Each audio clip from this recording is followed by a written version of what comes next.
What's up, everybody out there in the trucking community, YouTube trucking community? Sean Cahalan, Christian Brother Trucker, coming at you again with another video. And I'm going to be talking about the qualification process of getting qualified to go to work at Landstar. Now, in my specific scenario, I had to get qualified as a driver to go to work for a BCO that runs trucks with Landstar. So I'm not going on with my own truck. Had I been going on with my own truck, it would have been a lot more complicated than what it was already. But just to let you guys know that this is a process that takes about 5 to 6 weeks. It's not easy.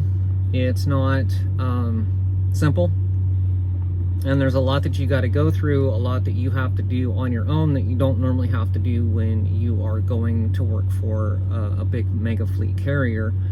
And some of those differences I'll kind of describe to you and what I've experienced so far. I go to orientation tomorrow. And basically it starts out by filling out the application just like you do with any other company. But where things start to get a lot different is what it is that you're required to do. A lot of the information gathering that you have to do, and a lot of your responsibilities that would be taken care of at a mega fleet orientation that Landstar doesn't do. For instance, I had to go down and update my CDL, and I moved, and so I had to get the most current address put on there. And in that process, I also had to get my driving records from 2 previous states that I had a CDL in before, Idaho and Washington. And so I had to go back and get on the websites for Idaho and Washington to pull my driving record to provide to Landstar. And I also had to go and apply for my hazmat permit and my TWIC card. I decided to do both of those at the same time, just because I didn't want to have to go around and get my TWIC card later on. So I decided to go ahead and do both of those. And with that, of course, you know, you have to go get your fingerprints taken, you have to get the background check report done, and you have to pass the hazmat test.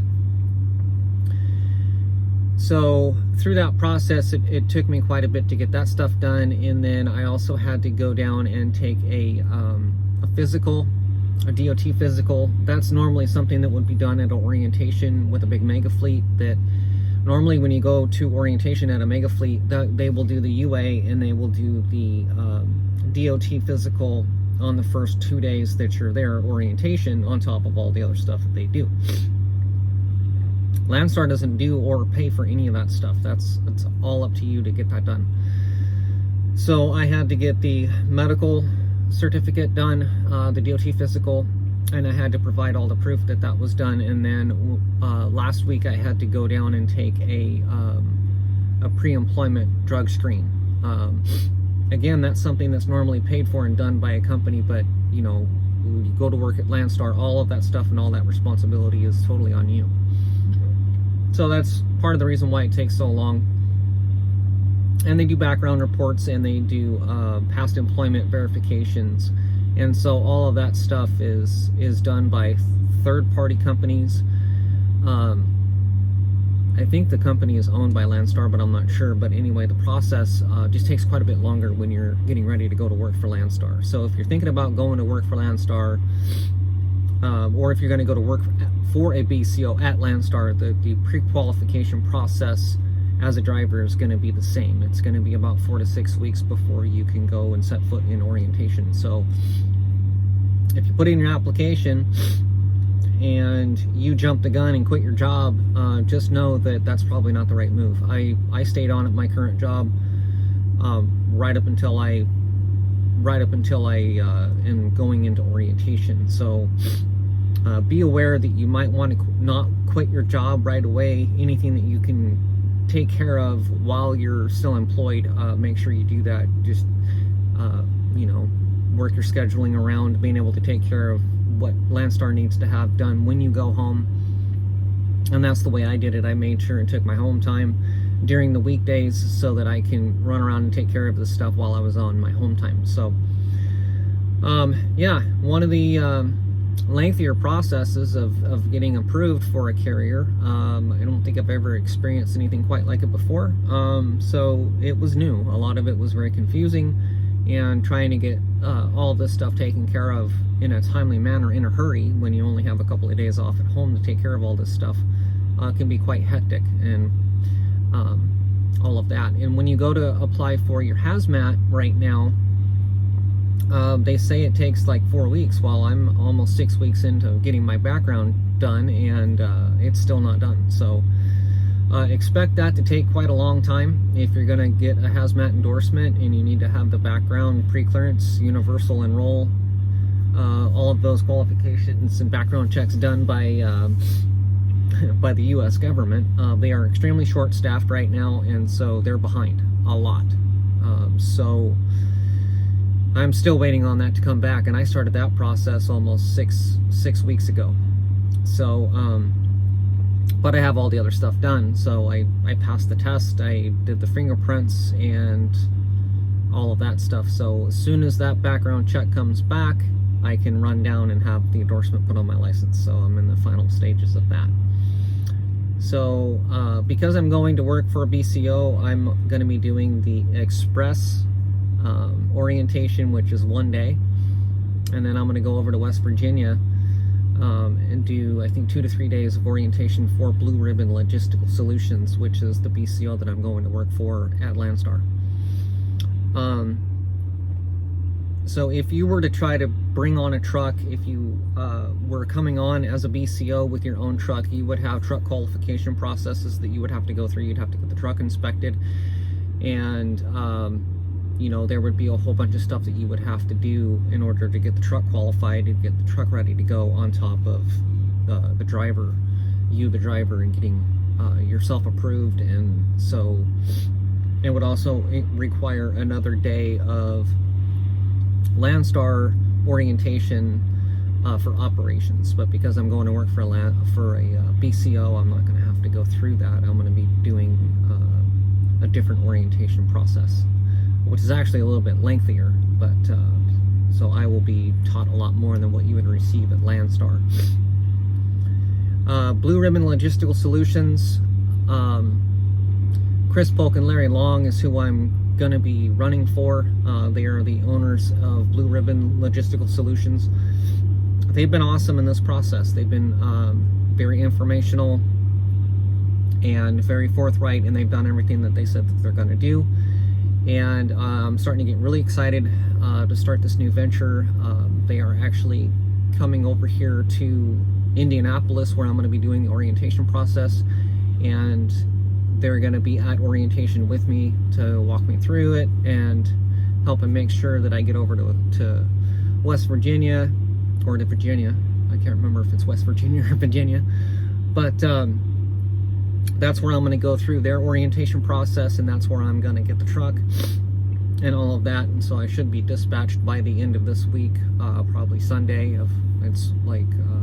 It's Tuesday right now, so I should be on the road under a load by next Monday. So I think what's awesome is that they're hands-on. They really make sure that you know and understand exactly what's going on, and if you have any questions, they're pretty quick to get back to you and let you know what the next step in the process is. Landstar, like I said, the process is really complicated and very complex, and it takes a long time to get through.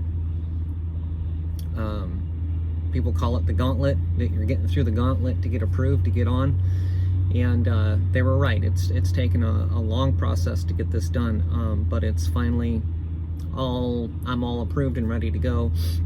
They've got the truck pretty much ready to go, and so yeah, we're going to be starting this process out. And if you stick around, I will kind of catalog the journey working for them, and sharing my experiences and along the way that I go through, and